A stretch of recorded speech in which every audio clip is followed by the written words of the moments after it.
세계 한 손가락 안에 들어가는 탑3 안에 들어가는 또 산업이 있습니다. 세계 탑3? 예, 뭐예요? 영화입니다. 영화. 영화? 예, 영화. 영화를 잘 만들어요, 이 나라가? 뭐 잘 만든다기보다는 많이 만들고. 아, 규모가 저기, 커요. 예, 일단 우리가 이제 할리우드. 할리우드. 그다음에 나이지리아는 놀리우드. 아, 우리나라보다 커요? 크죠, 당연히. 인구가 수억 명인데. 그냥 뭐 편수라든지 관련되는 인력들 규모 뭐 이런 걸 기준으로 보면 세계에서 한 두 번째? 에? 네, 정도 된다고 이야기를 합니다. 이 통계를 저도 보고 이게 맞아? 막 이러는데 이 영화 산업 종사자가 100만 명 정도 됩니다. 100만 명이 영화에. 예. 그래서 제일 큰 산업은 당연히 농업이고 예. 그 다음이 영화 산업이고 아, 그 진짜요? 예, 석유 산업보다 더 많은 사람들이 영화에 달려들고 있다. 뭐 와. 이렇게 보는 거죠. 그래서 무엇보다 놀라운 거 제작 기간 예? 일주일입니다. 아, 요거는 조금. 아, 일주일에 한 편씩 찍어내요? 예, 일주일에 보통 영화 한 편 찍자 그러면은 일주일에 한 편 찍어내는 거죠. 최준영 박사의 지구본 연구소, 오늘도 흥미로운 전 세계 이야기 여러분께 전해드리겠습니다. 반갑습니다. 정프로고요. 네, 최준영입니다. 네, 자, 박사님과 함께 저희가 요즘 찾아보고 있는 나라는 바로 나이지리아. 네, 지난 네. 시간에 이제 나이지리아 전체적인 이야기를 한번 했었고, 네. 뭐 두 번째 시간은 보통 이제 먹고 사는 이야기, 음. 예, 관련된 뭐 그런 이야기들을 주로 하죠. 그래서 지난 시간에 이제 나이지리아 원유 이제 생산국인데 네, 네. 열 손가락 안에 들어간 나라인데 또 어마어마한 양의 또 휘발유를 수입한다. 네. 뭐 이런 이야기 말씀드렸는데 아무래도 추가적으로 좀 더 궁금해하실 것 같아가지고 아프리카에서 어떻게 보면은 양대 산맥에 해당하는 이 나이지리아 석유 산업 이야기 좀 먼저 좀 해드리고요. 네. 그 다음에 뭐 석유만 하는 게 아니고 이 사람도 즐겨야 되잖아요. 네. 나이지리아 사람들은 뭐 하고 노나? 뭐 하고 노나? 예. 그 다음에 이제 뭐 먹고 사나? 아. 뭐 이런 이야기 한번 해보려고 합니다. 나이지리아. 일단 뭐 석유가 많이는 나는데 그때 이제 정유 기술이 별로 좀 없어서 정유 시설 자체가 시설이 부족하고 없어서. 가동이 안 돼서 어떻게 보면 네. 엉뚱한 상황에 있다 이렇게 말씀을 드렸었죠. 사설 정유소들이 있는 네, 독특한 나라. 정프로님도 한번 진출해서 거기서 정유소 예. 한번 차려봐요. 정프로 리파이너리 이렇게 한번 해서 한번 네. 해보시면 어떨까 싶은데 아프리카에서 석유가 제일 많이 나는 나라가 어딜까요? 아프리카요? 예.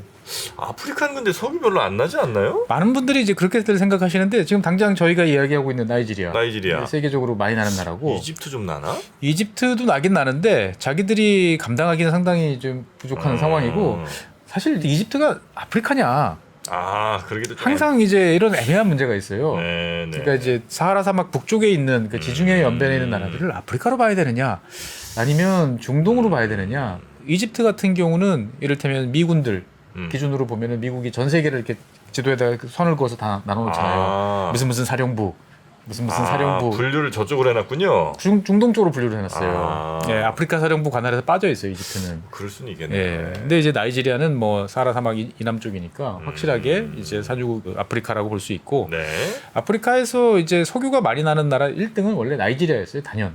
네. 단연 나이지리아였는데 작년 말에 나이지리아가 아프리카에서 두 번째로 내려왔다. 이런 얘기가 있어요. 꺾은 나라가 있어요? 예.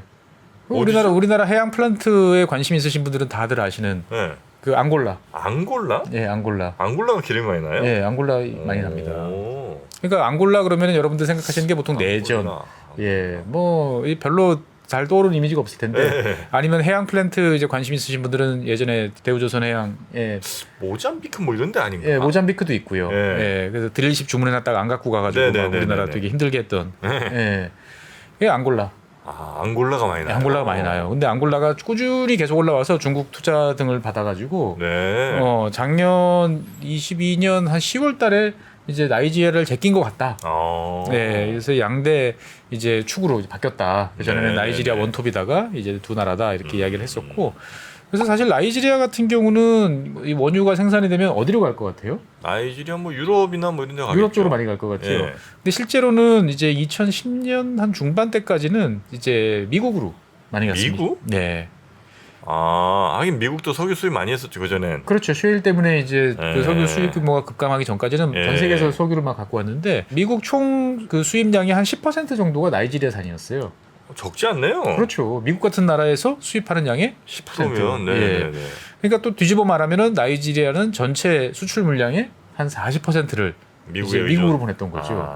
그러니까 얼핏 생각해 보면 별로 관련이 없어 보이는 나라들 뭐 별로 사이도 안 좋을 것 같고 대면대면 할 것 같은데 은근히 이제 잘 연결돼 있었고 사실 나이지리아 쪽 그 원유 같은 경우는 뭐 리비아도 그렇지만 품질이 괜찮은 걸로 예 그렇게 알고 있습니다. 네. 보면은. 근데 쉐일 때문에 이제 현재는 중단되어 있는 상태고 그러면 이제 어디로 가냐? 유럽 아니면 중국 좀 깔라나요? 중국 쪽으로 갈 것 같은데 네. 현재로는 이제 인도가 나이지리아산 원유를 가장 많이 수입하는 나라로 되고 있습니다. 인도. 예. 네네네. 그러니까 이제 인구 많은 나라들끼리 서로 이제 주고받는 이제 그런 관계인 거죠. 네. 그래서 하루에 이제 수출량은 한 160만 배럴 정도가 되고요. 160만. 예, 그래서 확인 매장량이 한 370억 배럴 정도 되니까 이거를 이제 하루 160만 배럴 곱하기 365. 네. 그걸 하면 1년 이제 수출량이 나오고 이렇게 계산해 보면은 한 현재까지 확정 매장량으로 보면 한 65년 정도 사용할 수 있는 분량 정도를 가지고 있어요. 앞으로. 예. 네. 보통 대부분 나라들이 이 정도예요. 그러면 이제 60년 후에 석유 떨어지느냐 네. 이렇게 이제 물어보시는 분들이 많은데 보통 그 사이에 새로 찾아냈거나 에헤. 예 아니면 경제성이 없던 것들을 이제 경제성 있게 만들든지 이제 그렇게 됩니다. 네. 그래서 이제 이 아프리카 나이지리아에서 석유는 역사가 은근히 깁니다. 아 그래요? 언제쯤 나왔을 것 같아요 시작이? 글쎄요 역사가 길다고 하시니까 한 80년 정도 됐을까요? 80년 지금으로도 80년 1940년 네네. 얼추 비슷합니다 보면. 네. 예, 이제는 감이 감도 때려 맞추는 것도 잘 맞추시고. 맨 처음 이제 중동 어쨌든 그쪽에서 좀 나왔을 그렇죠. 거고. 예, 야 여기저기 석유 있는 것 같아. 예. 찾아보자 그래서 역사를 거슬러 올라가면 예. 20세기 초반 1903년까지 거슬러 올라가면. 1903년? 예. 그때도 석유를 그렇게 이 동네 찾으러 다녔어요? 그러니까 이제 바쿠라든지 아제르바이잔 이런 데서 이제 석유가 막 나오니까 좀 나왔죠. 여기저기 이제 석유 나올 만한 뭔가 이제 기름기 둥둥 떠 있는 것들을 이제 사람들이 찾기 예, 시작을 한 예. 거죠. 그러다 보니 나이지리아 이 어. 니제르강 주변에도 저 하구 쪽에 뭔가 기름이 떠다닌다. 아, 뭐 있는 거 아니냐. 아. 그래서 이제 찾아보기 시작을 했는데 예. 1930년대 중반까지 이제 여러 회사들이 달려들었다가 잘 안 됐구나. 잘 안 됐어요. 예. 쉽게 찾을 수 있는 중동에 비해서 네. 나이지리아는 좀 늦었던 거죠. 그래서 1937년쯤 되니까 네. 이제 큰 형님들이 나서기 시작을 했습니다. BP라든지 이런 이제 석유 메이저들이 달라붙어서 찾기 시작을 하다가 네. 2차 세계대전 때문에 일단 중단이 됐다가 그래서 1950년대부터 이제 네. 본격적으로 이제 석유가 탐사에 성공을 하기 시작을 합니다. 그래서 1956년에 그 석유 메이저죠. 쉘이랑 네. 이제 네, 네, BP가 이제 컨소시엄을 구성을 해가지고 올라이빌이라는 곳에서부터 이제 석유를 상업적으로 이제 채굴을 하기 시작을 합니다. 그 전에도 석유를 여러 군데 찾았는데 네. 다 이제 우물 수준이다 보니까 상업성이 없다가 이제 1956년부터 석유를 이제 본격적으로 생산을 하기 시작을 했던 거죠. 그래서 한 58년부터는 이제 내수, 수출 네. 이런 것들을 했으니까 나이지리아 석유 역사는 70년 뭐 가까이 돼간다. 뭐 이제 이렇게 볼 수가 있는 거고요. 여기 대충 어디 땅에서 많이 나요? 바다에서 많이 나요? 양쪽 다 있는데 아 그래요? 그러니까 이제 흔히 말하는 델타 여기는 이제 니제르 델타라고 그래가지고 이제 나이지리아가 원래 첫 시간에서 니제르 강이 네네네. 이제 바다로 들어가는 네. 이제 그쪽이 이제 하구가 있을 거 아니에요. 네. 그럼 보통 이제 우리나라 그 낙동강 같은 경우도 하구원 보면은 이렇게 을숙도 이런 데들이 삼각형으로. 네, 삼각형으로 돼 있잖아요. 여기도 마찬가지예요. 어... 그래서 그 지역에 이게 땅인지 바다인지 막 이렇게 섞여 있는 지역에 이제 거기서 많이 이제 나고 있습니다. 그래서 최근에는 점점 바다 쪽으로 이제 많이 탐사를 이제 많이 하려고 노력 중인데 네. 일단은 나이지리아 같은 경우는 1970년대 그러니까 1차 오일 쇼크가 있을 때까지는 당연히 다른 나라처럼 주로 이제 외국계 회사들이 와서 퍼가고 뭐 수수료 좀 떼주는 이제 이런 구조였다가 1977년부터 글로벌 사기에 많이 등장하는 나이지리아 국영 석유 회사 NNPC라고 이제 부르는 예 이것이 이제 1977년부터 등장을 하면서 석유 산업 국유와 뭐 국가의 관리 뭐 이런 체제를 바뀌게 됐던 거죠. 보면은. 네. 예 그래서 이 나이지리아 국영 석유 회사는 조심하셔야 됩니다. 이메일 많이 받으셨을 텐데. 근데 요즘에는 많이 걸러주더라고요. 아 그래요? 예 나이지리아에서 오는 웨일들은 일단은 스팸으로 자동으로 아예 거르는 것 같아요. 보면은. 네. 근데 이게 뭐 석유는 계속해서 지금 잘 나오고 있고요. 잘 나와야 되는데 이게 이제 그 나이지리아 주요 산유국 중에서 네. 어떻게 보면 가장 트러블을 많이 겪고 있는 나라가 나이지리아일지도 모르겠어요. 무슨 트러블이? 그러니까 생산량, 뭐 네. 수송, 뭐 여러 가지로 지난 시간에 이제 리파이너리 이제 네. 정유도 잘 안 되는 네. 것처럼 이 잠재력이 되게 많은 국가인데 투자도 나름대로 예전에 꽤 했었고 했는데 2012년부터 이제 석유 생산량이 좀 시원찮아졌어요. 네. 네, 자꾸 이렇게 감소를 합니다. 아 생산량이? 네, 생산량이 감소를 해요. 그래서 지난번에도 언제 한번 말씀드렸지만 이 석유라는 것들은 그냥 빨대 딱 꽂아놓으면 알아서 촉촉촉 나오는 게 아니고 이렇게 압력이 계속 유지가 좀 돼야 되고. 아주 이제 민감한 친구예요. 네, 나름대로 계속 관리를 해줘야 되는데 정정 불안 뭐 이런 것 때문에 투자가 잘 안 되다 보니까 이제 거기에 따라서 이제 감소하는 게 하나 있고 결정적으로는 이제 코로나를 두드리고 맞으면서 네. 외국 인력이라든지 그런 사람들이 제대로 이제 근무를 못하면서 생산량이 확실히 이제 감소를 하게 됐던 거죠. 그래서 아까 처음에 말씀드렸던 것처럼 앙골라가 이제 올라오게 된 이유 중에 하나도 나이지리아가 꼭 내려가는 이제 그러한 원인도 이제 하나 있습니다. 네. 그리고 또 한편으로는 이제 첫 시간에 말씀드린 것처럼 나이지리아는 대규모 근데 한두 개의 이제 유정이 아니고 여기저기 소규모 수백 개의 유정들이 쫙 깔려 있는 이제 이런 구조예요. 그래서 니제르 델타라든지 뭐 여러 지역들에서 이제 나눠지고 있는 소규모 유전들이 많다 보니까 이제 유지, 관리 이런 게 이제 쉽지 않은 거죠 보면은. 그리고 이제 다른 한편으로 보면 나이지리아 입장, 저희 같은 에너지 빈국 입장에서 봤을 때는 야 저걸 저렇게 놔도 막 하는 것들이 대표적인 천연가스입니다. 나이지리아 이제 산 원유는 이제 천연가스랑 이제 같이 섞여 있는 경우가 많은데 네. 이 천연가스가 그러면 이제 분출을 하잖아요. 이제 같이 그러면은 이거를 우리 같으면 당연히 모아가지고 처리해서 팔아야지 이렇게 생각을 하는데 한 75%는 그냥 태워버려요. 태워버려요. 태워요? 예. 요즘에는 천연가스를 태운다라는 이게 잘 이해 안 되실 텐데 옛날 어릴 때 저희 이제 70년대생 정도 되는 사람들은 옛날에 중동 유전 보면은 다 이제 유정 위에 불타고 항상 불타고 불타고 있죠. 있었잖아요. 네. 근데 천연가스를 태우는 거예요. 왜냐면은 가스가 모여 있다가 갑자기 불이 붙으면은 어떻게 돼요? 폭발을 하면 네. 시설이 파괴되잖아요. 아, 그러니까 위험 리스크 요소를 제거하기 위해서 아예 뭐 이거 해봐야 얼마 돈도 안 되니까 그냥 태워버리는 게 낫다. 그냥 김 빼듯이. 네, 김 빼듯이.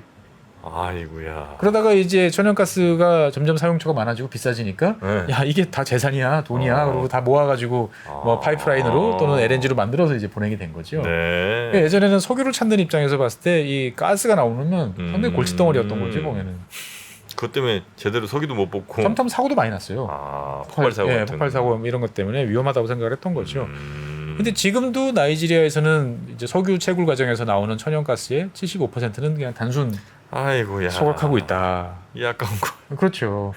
그러니까 이거를 이제 모아가지고 네. 팔든지 아니면 모아서 팔려면 또 투자를 많이 해야 되면 이것도 귀찮으면은 네. 다른 지역 같은 경우는 이거를 다시 집어넣습니다. 모아가지고 유정에다가. 그러면 이제 압력을 유지시켜줘야 안에서 석유가 계속 나오니까. 근데 전체 생산되는 천연가스 중에 한 12% 정도 같은 경우만 이제 다시 유정으로 집어넣고. 네. 그러니까 75 태우고 12 이제 날리고.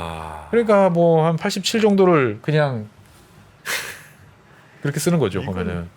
우리 회사들한테 맡기면 잘해줄 텐데 이거. 그렇죠. 그러니까 이제 어떻게 보면 나이지리아 석유 산업을 보고 있으면 네. 이게 이제 석유가 난다고 모든 문제가 해결되는 게 아니다. 그러니까 이 석유라는 것들을 잘 다스리고 네네네. 아니면 안 되면 자기들이 못할 것 같으면 아예 외국에다가 다 맡기고 그 다음에 딜을 잘 해가지고 갖고 오든지 그렇죠. 예 이렇게 해야 되는데 나이지리아 같은 경우는 이제 엉거주춤한 상태에서 이게 이어지다 보니까 상당히 이제 곤혹스러운 이제 면들이 네네. 많고 그리고 무엇보다도 주요 산유국 중에서 가장 사건 사고가 많아요. 뭐 이- 석유 관련된. 예, 석유 관련해서. 그러니까 이를테면은 파이프라인이나 유조선에 실다가 흘리는 아니면 터지는 이런 경우들이 막 연간 수백 건씩 이제 발생을 이제 그래요? 하게 됩니다. 그리고 이제 뒤에서 그리고 다음 시간에 다시 말씀드리겠지만 이제 반군들 뭐 이런 세력들이 많다 보니까 여기는 이제 불만이 있으면 제일 만만한 게 이제 파이프라인이에요. 일단 파이프라인을 폭파시키거나 불을 지르거나 깨부숩니다. 보면. 아유. 그러다 보니까 이제 그 파이프라인 사고들이 뭐 비일비재한 거죠.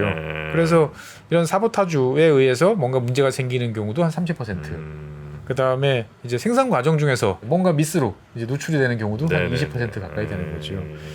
그래서 전체적으로 봤을 때 보면 이러다 보니까 문제가 뭐냐면은 이 석유 생산 지역 주변 지역들이 다 석유로 심하게 오염이 돼 있어요. 네. 하도 사고들이 많이 나고 그렇죠. 새고 뭐 이러니까. 예, 원래 이제 석유 생산 지역 주변은 어느 정도는 뭐 조금씩 새어 나오는 것들 때문에 네네네. 뭐 문제가 생기는데 나이지리아는 그 수준을 이제 훌쩍 뛰어넘는 거죠.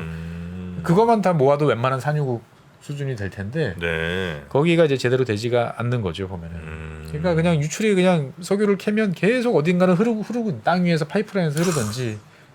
그러니까 참 아까운 거죠 보면. 그러니까 너무 아깝다 진짜. 우리 같으면 바가지라도 내가지고 다 모을 텐데 말이죠. 예, 참 기름 이거 뭐 잘 모아서 또 해도 국민들 삶이 그래도 어느 정도 좀 더 좋아질 그렇죠. 거 아니에요. 그러니까 이제 하루에 160만 배를 수출한다고 제가 말씀드렸잖아요. 네. 근데 하루에 뭐 중간에 사라지거나 뭐 도난당하거나 사고로 유출되거나 이런 것들이 하루 100만 배럴 정도 돼요.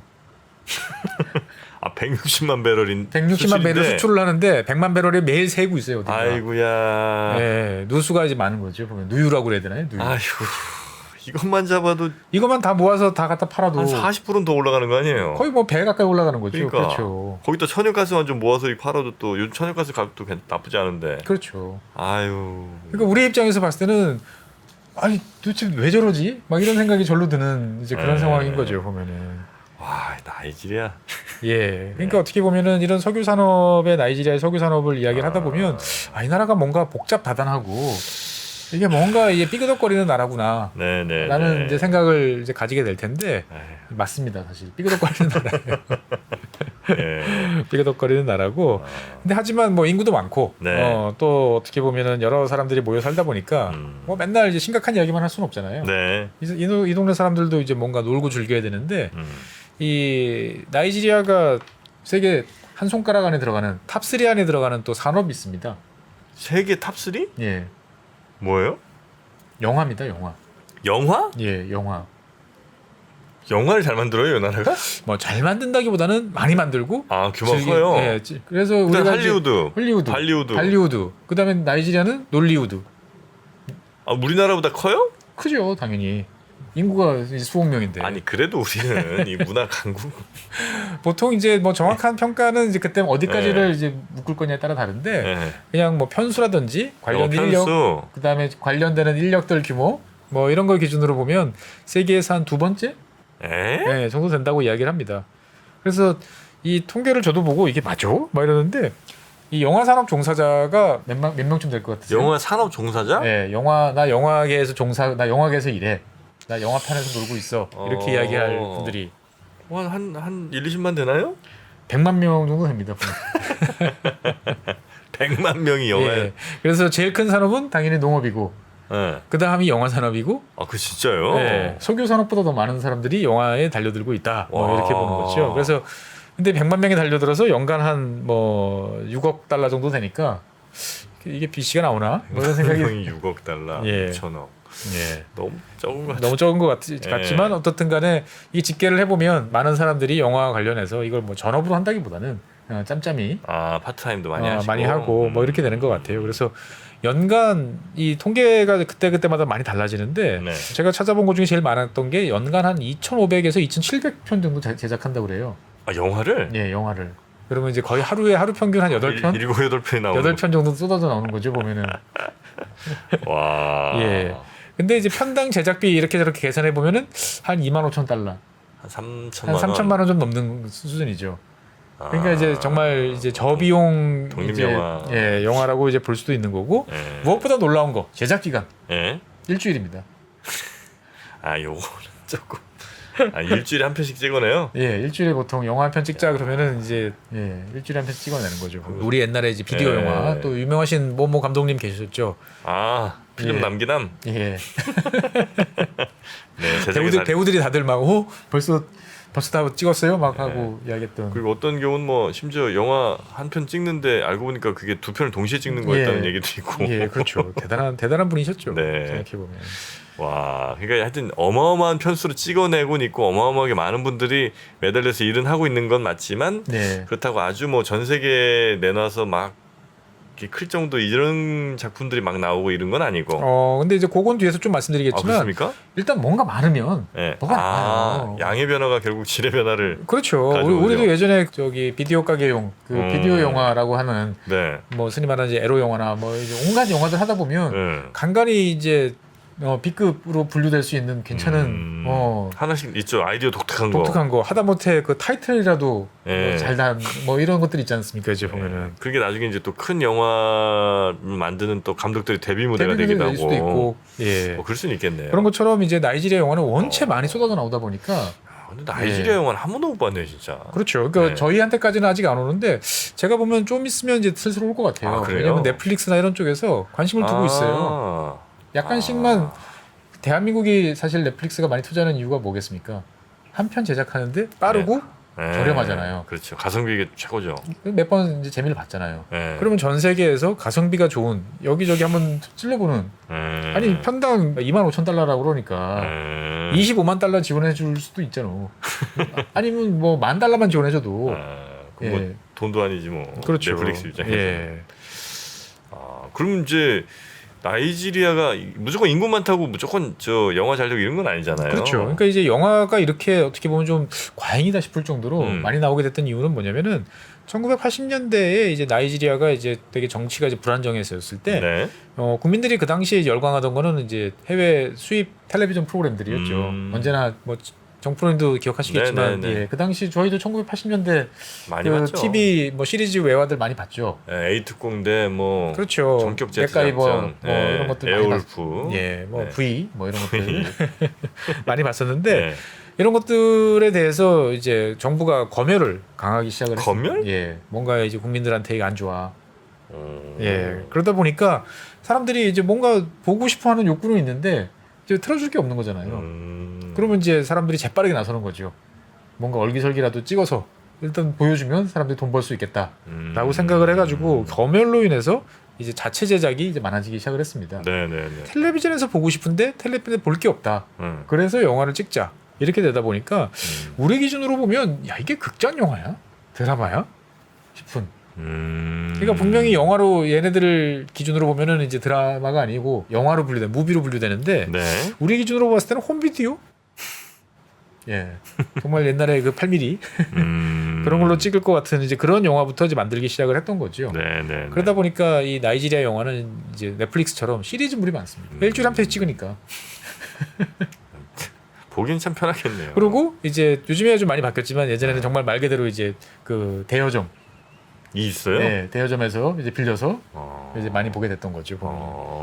그래서 이제 주로 이 날리우드, 놀리우드 영화라고 놀리우드란 보는 말이 있어요, 예, 근데? 있습니다, 실제로. 그래서 이 놀리우드 영화 같은 경우는 뭐 당연히 이제 이런 나라들 특징답게 이제 권선징악 되게 좋아합니다.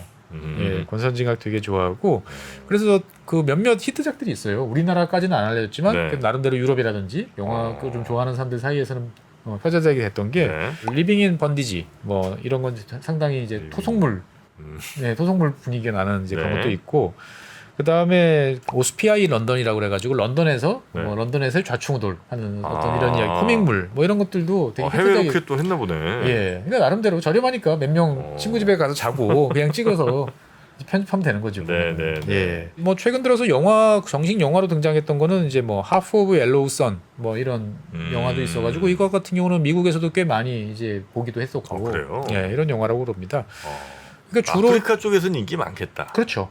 왜냐면 아프리카 정서하고는 제일 많잖아요. 당연히 그러니까 아프리카에서 컨텐츠 만들어내는데 그렇게 많지는 않다 보니까. 그렇죠. 그래서 이제 이집트 밑에 있는 수단서부터 네. 남아프리카 공화국까지. 그래서 아프리카에서는 꽤 많이 이제 먹어주는 네네네. 이제 영화이기도 하고 대서양 건너 이 카리브해 쪽에서도 꽤 많이 본다고 합니다. 그래서 처음에는 이제 비디오 테이프로 보다가 그다음에 DVD로, 그다음 최근에는 이제 위성 TV 이런 쪽으로 이제 많이 해서 여기서 이제 판권 수익으로 주로 이제 먹고 산다라고 이야기를 하는데 네. 사실 나이지리아 영화는 어떻게 보면 서구에서 특히 이제 영국이나 미국 쪽에서 꽤 많이 관심을 갖고 있어요. 그래서 쓸만한 게 있나? 왜냐면은 가장 유리한 점이 대부분 영화들이 다 영어로 제작되거든요. 네네네. 그러니까 일단은 그 최근 들어서는 바뀌고 있지만 미국 사람들 기본적으로 자막 싫어했잖아요. 어떻든 간에 영어니까 네. 예, 상당히 유리한 거 있고 그다음에 최근 들어서는 이제 다 디지털 뭐 캠코더 편집 이런 것들이 되다 보니까 더 비용이 낮아지고 있다고 그래요. 심지어 스마트폰으로 촬영해가지고 네, 뭐 좀 가능하죠. 예, 충분히 가능하다 보니까 그래서 어떻게 보면 이 나이지리아가 점점 인구도 많아지고 그리고 많이 찍다 보면 네. 뭔가 얻어 걸리는 게 그렇죠, 분명히 그렇죠. 있거든요. 네. 그래서 어떻게 보면 이제 영화 산업은 그런 석유 산업과 비슷하게 막 혼동의 도가니지만 뭔가 앞으로 발전하고 있는 이제 그런 느낌이 좀 있습니다. 네. 아, 여기 독특한 아이디어의 그런 컨텐츠는 많이 있겠네요. 그렇죠. 그래서 어떻게 보면 우리나라에 계신 그 분들도 나이지리아 분들 같은 경우도 되게 재밌는 게 자기들끼리 모여 사시는 경향들이 되게 강하대요. 네. 그래서 또 그것도 나이지리아 사람들끼리 모여 사는 게 아니고 나이지리아 부족들 우리는 무슨 족이야 무슨 부족이야 그러면 이렇게 모여 사는데 그분들끼리는 또 이렇게 뭐 촬영하고 멋있게 차려입고 사진 찍고 이런 돌려보고 이런 건 되게 또 좋아한다고 그래요. 또 여기는 그러면 어떻게 언어가 다 다르다면서요? 예.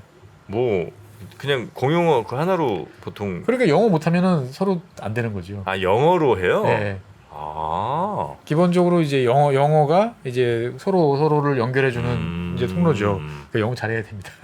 야, 나이지리아 사는 분들은 영어 잘하는 분들 많겠네 그러면. 그러다 보니까 글로벌하게 이제 지난 시간에 네, 말한 네, 것처럼 네. 예, 여러 가지 아. 이제 사건들을 이제 과감히 도전하는 거죠. 네, 네. 한국 분들이 영어 잘 되시면 제가 봤을 때는 아마 글로벌하게 활동하실 분들은 훨씬 많을 것 같아요. 좋은 의미든 나쁜 네, 의미든. 네. 자, 그 영화가 하여튼 이 나이지리아의 굉장히 네. 큰 산업 중에 하나군요. 굉장히 산업 중에 하나입니다. 한번 미래에 한번 기대해볼 네. 만한 쪽일 것 같고. 나이지리아 영화 한번 유튜브 찾아봐야 되겠네요. 그 다음에 이제 나이지리아하고 한국하고 전혀 이제 관심 거리가 이제 멀리 떨어져 있으니까 사실 뭐 축구 때나 한 번씩 보는 나라 이렇게 생각되는데 은근히 우리랑 비슷한 점이 하나 있습니다. 먹는 게 일부 비슷한 점이 있어요. 먹는 거요? 네, 여기 쌀 많이 먹어요. 아, 그래요? 네, 쌀을 많이 먹습니다 보면은. 그러니까 우리가 보통 쌀 그러면은 아시아 작물 네. 이렇게 이야기를 하잖아요. 네. 보면은. 근데 쌀을 먹는 나라들이 은근히 많습니다. 아시아 이외에도. 뭐 유럽 같은 경우도 이제 이탈리아가 대표적이고. 네네네네. 네, 그리고 아프리카 지역에서의 쌀 소비가 상당히 증가하고 있어요. 쌀이? 예, 쌀이. 어. 그래서 특히나 이제 아프리카 쌀이 누가 먹냐? 네. 이 나이지리아를 중심으로 하는 이 서아프리카 지역에서 쌀을 많이 먹어요. 아, 뭐 밀가루 빵 뭐 이런 거보다도. 예.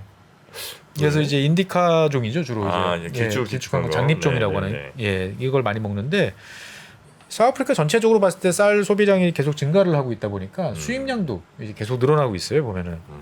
그래서 이 서아프리카 지역은 그럼 쌀을 어디서 갖고 오느냐? 네. 주로 태국, 인도 이런 데서 이제 많이들 이제 갖고 오고 있어요. 아, 직접 여긴 재배를 잘 재배를 하는데 인구가 폭증을 하잖아요. 감당이 안 돼요. 감당이 안 되는 거죠. 아. 전체적으로 봤을 때 서아프리카 지역이 늘어날 수밖에 없고 그 중에서 당연히 1등은 나이지리아. 예. 그래가지고 나이지리아가 어마어마하게 이제 점점 쌀 수입량이 늘어나다가 네. 2013년부터 공식 통계상으로는 확 줍니다. 거의 0에 수렴할 정도로 줄어요. 뭐예요? 뭐 바뀌었나? 2013년부터 이제 수입 쌀에 대해서 110%의 관세를 이제 부과하기 시작을 했습니다. 아. 예. 우리 이제 쌀은 우리가 자급자족하자. 어. 한국식인가요? 쌀만큼은 우리가 우리 네. 땅에서 우리 손으로 뭐 이렇게 되는데 이게 실제로 보면은 2014년부터 2018년 뭐 관세가 있었지만 그래도 비교적 최근까지 어쨌든 간에 이런저런 통계를 다 종합을 해보면 세계에서 한 두 번째로 쌀을 많이 수입하는 나라가 나이지리아였어요. 예, 되게 뜻밖이죠. 네. 예, 그러니까 물론 그렇다고 그래가지고 나이지리아 사람 전체가 다 쌀을 먹는 건 아니에요. 일부 이제 지역에서 먹고 점점 쌀 소비량이 증가를 한다라고 네. 이제 보시면 되는데 재밌는 점은 이제 관세가 붙으니까 쌀을 밀수를 하면 무조건 돈을 버는 거죠. 아, 관세가 워낙 세니까. 관세가 세니까. 그래가지고 이제 나이지리아가 쌀 수입량이 이제 막 감소를 하게 되니까 증가하는 게 어디냐면은 옆 나라인 베냉, 아, 옆 나라 통해서 이렇게 들어오는 니제르, 카메룬 이런 나라들이 자기들이 막 쌀 관세를 막 낮춥니다. 이런 네. 나라들은 더 많이 이제 이쪽으로 넘기려고. 그래가지고 2019년에 이제 나이지리아가 화가 나서 이 세 나라와의 국경을 폐쇄해 버렸어요. 밀수 쌀이 너무 많으니까. 그래도 뭐 이게 땅이 넓은데 그게 다 그냥 물론 구멍이 많죠. 네. 예, 근데 이제 형식상으로 그 찻대기로 네. 막 이렇게 갖고 오는 것들은 이제 못 하겠다. 이제 이렇게 하는 거죠. 그래서 사실 나이지리아 정부가 이제 왜 이러냐라고 하면 나이지리아는 어떻든 간에 뭔가 정부 입장에서 봤을 때는 이제 성과를 내고 싶은 거예요. 네. 근데 쌀 같은 경우는 자기들이 봤을 때 해외에서 도와준다는 사람도 많고 나라들도 많고 이걸 어느 정도 성과를 내면 국민들한테 이번 정부 괜찮아 라는 느낌을 줄 수 있을 것 같으니까 쌀을 이제 전략적 목표로 이제 잡고 있는 거죠.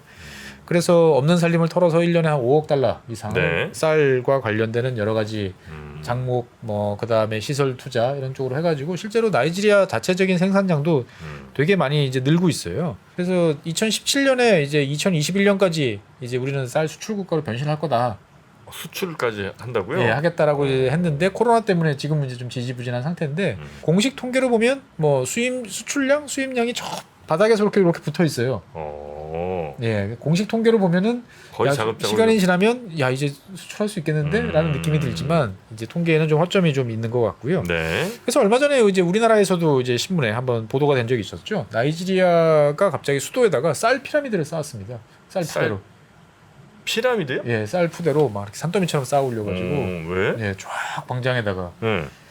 이제 현재 그 무함마드 부하리 이제 대통령인데요. 대통령이 자기가 이제 2015년부터 시작했던 어떻게 보면은 중앙은행 팔을 비틀어 가지고 농민들한테 대해서 저리 대출, 쌀 농사 지원을 해서 쌀 생산량이 이렇게 많이 늘어났다라는 것들을 과시를 하려고 이제 하는 거죠. 그래서 그렇게 생산량이 늘어나는 것들을 다시 정부가 매입을 합니다. 싸게 매입을 해서 국민들한테 싸게 나눠줘요. 그러니까 어떻게 보면은 이제 상당히 전략적인 그리고 이제 정치적인 작물이 이제 되고 있는 게 쌀인 거죠. 네네. 예. 쌀 많이 나고 많이 수입했지만 지금은 이제 꽤 생산량이 늘어난. 그렇죠. 네. 그리고 이제 주로 쌀 먹냐 그러면 쌀을 이제 먹는 쪽이 전부 다는 아니고요. 이제 일부 지역에서 쌀을 먹는다라고 보시면 되겠고, 나이지리아는 지난 첫 시간에 말씀드린 것처럼 이제 되게 밀림도 있고 그다음에 뭐 늪지대도 있고 고산 뭐 높은 지역도 있고 이렇게 막 있다 보니까 네. 그 지역에 맞게 이제 여러 가지를 이제 재배를 하고 있어요. 기후대에 맞춰 가지고. 그래서 주로 남쪽에서는 이제 한자로 쓰면 서류라고 합니다. 서류. 서류? 예, 그러니까 뿌리나 줄기 네. 쪽에서 나는 거. 그러니까 쉽게 말하면 이제 고구마, 감자, 아. 뭐 생강, 그다음에 뭐 카사바 아시죠? 이렇게. 네네네네. 예, 예. 칩으로 많이 먹고. 그렇죠. 감자 튀김처럼. 예, 그러니까 땅 캐서 이제 보면은 그 뿌리 같은 거 이제 네네네. 먹는 이제 서류를 이제 많이 재배를 해요. 음. 그리고 이제 요리용 바나나, 그다음에 쌀 이런 것들을 주로 이제 남쪽에서 많이 재배를 하고요. 요리용 바나나는 또 뭐예요? 바나나를 우리가 먹는 이런 바나나 말고 이제 튀긴다든지 쪄서 먹는 좀 작은 예. 좀 달라요. 네, 좀 다릅니다 보면은 그런 바나나들을 이제 많이 재배를 하고, 북부에서는 아무래도 좀 건조 지역이다 보니까 네. 이제 수수, 기장, 쌀 이런 것들을 재배하죠. 뭐 이거 우리 비슷하네. 수수기장쌀. 예, 우리 그러니까 예전에 이제- 한국지리 시간에 많이 배웠는데. 그렇죠. 그러니까 수수라는 게 어떻게 보면 약간 땅이 반건조 이런 네. 지역에서 잘 자라는 네, 이제 네, 그러한 작물이다 보니까 이제 그렇게들 좀 많이 하고 있는 것 같아요. 그래서 네. 실제로 이 나이지리아 같은 경우는 아까 말씀드렸던 카사바 같은 경우는 세계에서 생산량이 1등입니다. 4,500만 아, 톤. 그래요? 예. 왜냐면 뭐 인구가 엄청 많고 주로 다 아프리카에서 먹고 그러니까 생산량 당연히 1등이고. 카사바 이거는 뭐 심으면 잘 되는 모양이군요. 예. 그래서 이 연중 재배가 가능하기 때문에 많이 심고 그다음에 환경 적응력이 좋아가지고 이제 많이 심는데, 이제 카사바는 큰 돈은 안 된다 그래요. 그러면 싸서 뭐 그런가? 예, 싸서. 네. 그러면 뭐냐 이제 얌이라고 그래가지고. 얌? 예. 우리 이제 삼처럼 우리 예 이제 갈아 먹는 아, 예. 요렇게 생겼군요. 얌을 이제 많이 이제 선호를 하는데, 얌 같은 경우는 나이지리아에서 좋아는 하는데 키우려면 손이 많이 간다고 그래요. 아, 그래가지고 좀 비싸게 이제 팔리는 이제 그런 종이고. 근데 참 제가 나이지리아 이 먹는 거를 찾다 보니까 사람 입맛은 변하는구나 싶더라고요. 원래 네. 이 나이지리아가 카사바를 옛날부터 먹던 게 아니라고 그러더라고요. 아. 옛날에는 쌀, 기장, 뭐 렌틸콩, 예, 이런 걸 먹다가 15세기 이후부터 이제 카사바가 많이 확산이 됐다. 가성비가 좋았군요. 가성비가 좋은 거죠. 그러니까 대한민국도 생각해 보면 쌀 키우기가 좋지 않은 땅이잖아요. 기후상. 예전에 그래서 뭐 이런저런 잡곡들을 많이 먹었죠. 그렇죠. 네. 옛날 이제 쌀은 그래서 아주 귀한 거였는데 이 다 쌀을 먹겠다는 일념으로 저 위에 만주 벌판까지 이제 가서 농사를 지은 게 이제 대한민국 사람인 것처럼 이 나이지리아도 그래서 바뀌고 있는 거죠. 식성들이 이렇게 바뀌고 있는 거고. 그래서 뭐 전체적으로 봤을 때 보면은 이제 수수도 이제 많이 이제 재배를 수수. 예, 그래서 네. 전체 생산량의 전체 곡물 생산량의 한 절반 정도는 수수다라고 보시면 되겠고, 재배 면적이 한 45% 정도는 네. 수수로 많이 키우고 있고, 최근 들어서는 이제 옥수수도 많이 키우고 있는데 이 나이지리아는 상당히 이제 생산성이 낮아가지고 좀 고민이 많습니다. 생산성이 안 좋아요. 옥수수가? 안 좋아, 아니 전체적으로. 전체적으로. 네, 농업 생산성이 안 좋아요. 기술 부족이에요? 뭐 땅이 안 좋아요? 땅이 안 좋다기보다는 제가 봤을 땐 농업 투자가 제대로 안 되는 거죠. 그러니까 이를테면은 이제 농사 지을 때 제일 중요한 거는 누가 뭐래도 물이죠, 물. 그렇죠. 예, 그러면 농사 잘 지려면 관계 수로가 잘 돼서 가물 때 이렇게 해야 되는데, 그게 잘안 돼 있고. 나이지리아 땅 중에서 관계 수로가 돼 있는 지역은 1% 미만. 그냥 하늘에서 비 올 때만 기다리는 거예요? 그렇죠. 근데 이제 더 큰 문제는 뭐냐면은 이 나이지리아가 비료를 너무 적게 써요. 이걸 장점이라고 해야 되나요? 뭐 약간 좀 친환경 오가닉으로. 그럼 뭐 그렇게 볼 수도 있죠. 그러니까 이제 보통 비료를 그럼 얼마나 쓰느냐? 네. 헥타르면 이제 가로 세로 100m죠. 네. 이제 10,000제곱미터인데 네. 10,000제곱미터당 1년에 한 2.2kg 정도 써요. 그럼 이게 적게 쓰는 거냐? 딴 분들이 얼마 쓴지를 몰라서 제가. 아프리카 다른 국가들 같은 경우 보면은 보통 100kg 이상 씁니다. 여기는 2kg 쓰는데. 예. 그러니까 이제 우리나라라든지 뭐 다른 나라들은 더 많이 쓰고. 야, 그러니까 우리가 사용하는 비료량이 어마어마한 거예요. 그러네요. 예. 근데 여기는 왜 이렇게 안 써요? 거의 안 쓴다고 봐야 되겠는데 이 정도면. 그러니까 이제 사실 비료라는 것들은 화학 산업이잖아요. 네. 기본적인 화학 산업인데 여기에 대한 투자라든지 그게 또 안 이런 돼 것들이 있어요. 이제 취약한 상태고, 또 비료는 또 부피가 크잖아요. 만들고 나면 이거를 여기저기 싣고 다니려면 도로나 철도가 있어야 돼요. 그게 이제 잘 없으면 비료 공장에 비료가 쌓여 있어도 실제로 비료를 마음껏 쓸 만큼 싸게 이제 운반할 수가 없는 거죠. 이제 그런 문제들 때문에 어떻게 보면 나이지리아는 지금 이제 고민이 인구는 막 폭증을 하는데 이제 이걸 어떻게 먹여 살릴 것이냐. 야, 기름 나는 나는데도 그러니까 이게 언밸런스한 거지. 기름 나는 나라면 에너지가 풍족해. 그러면 에너지가 풍족하면 사실 질소 비료는 무조건 에너지 산업이거든요. 예, 이건 뭐 질소는 다 공기 중에 있으니까. 네네네. 이거 어떻든 간에 에너지를 통해 가지고 열과 압력을 가하면 암모니아로 만들어 가지고 비료로 나오는 건데 이게 안 된다는 게 대한민국 사람들 상식으로 보면 납득이 잘 안 되는데 나이지리아는 지금 이제 그런 상태인 거죠 보면. 네.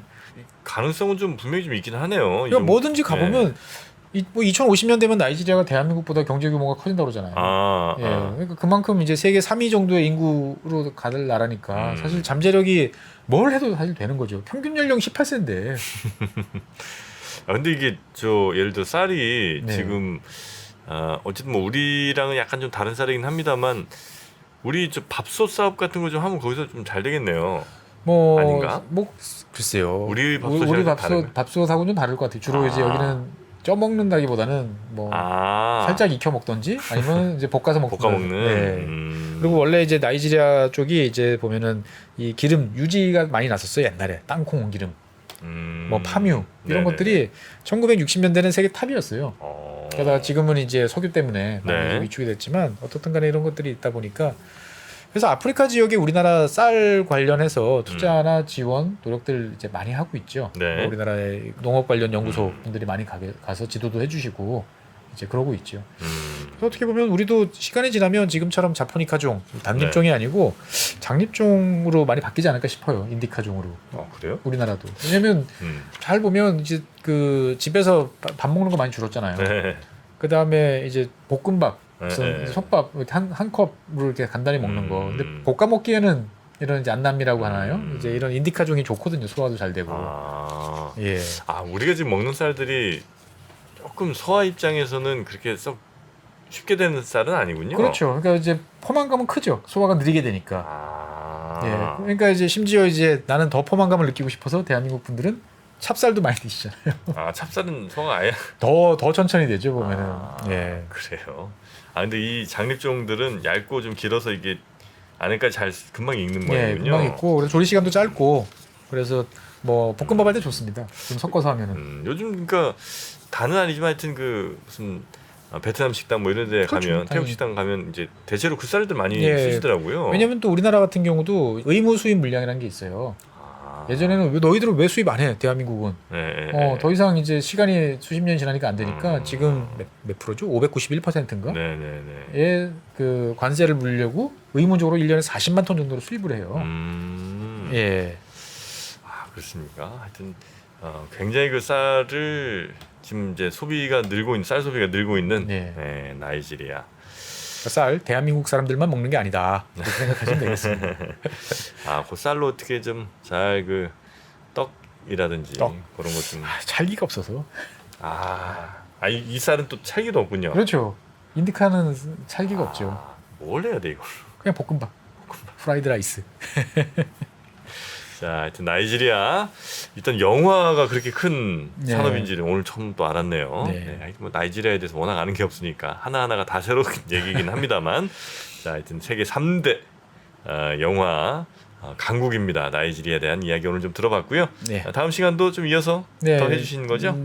뭐 나이지리아 관련해서 어떻게 보면 동병상련이라기보다는 이 나라가 왜 이렇게 삐그덕거리나에 대한 이제 핵심적인 이유에 대해서 이야기를 하도록 하겠습니다. 자, 오늘까지는 조금 맛보기 시간이라 생각한다면 진짜 그 안에 이야기를 한번 다음 시간부터 들어보도록 하겠습니다. 자, 지금까지 법무법인 율촌의 최준영 박사님이었고요. 다음 시간에 뵙겠습니다. 고맙습니다. 네, 감사합니다. 복잡하고 어렵게 느껴지는 재무제표와 용어들. 친절한 투자 멘토 사경인 마스터가 매주 새로운 콘텐츠로 알기 쉽게 설명해드립니다. 재무제표 분석과 포트폴리오 구성, 뭐 양대 재무제표라고 그러면 대차대조표랑 손익계산서가 있거든요. 매수 매도 방법, 이때 사는 게 좋겠네, 이렇게 사면 좋겠다. 근데 이렇게 살려면 뭘 해야 되냐면요, 나머지 3분의 1은 놔둬봅니다. 어디까지 가는지. 실전 투자 팁까지 알려드립니다. 오직 3프로 멤버십에서만 만나실 수 있습니다.